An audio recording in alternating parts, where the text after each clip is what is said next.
For today's video nga guys ay magta-travel tayo papuntang Maynila. Dahil meron nga project na pinapagawa sa atin kaya kailangan mo nating pumunta ng Maynila.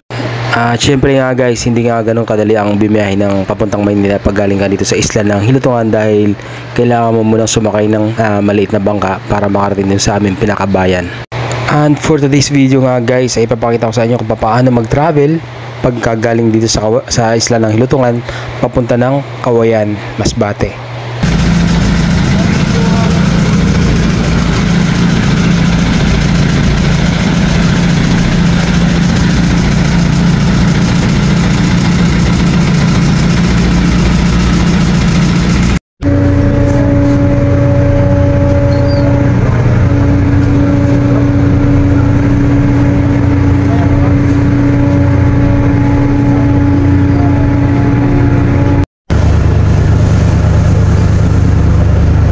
Maganda nga ang panahon ngayon at hindi ganun kalakas ang alon galing na Masbate papunta ng Pilar. At kung makikita nyo nga guys ay napakapayapa at napakadali sila ng aking biyahe ngayon. Hindi kagaya nung last ako na sobrang lakas ng alon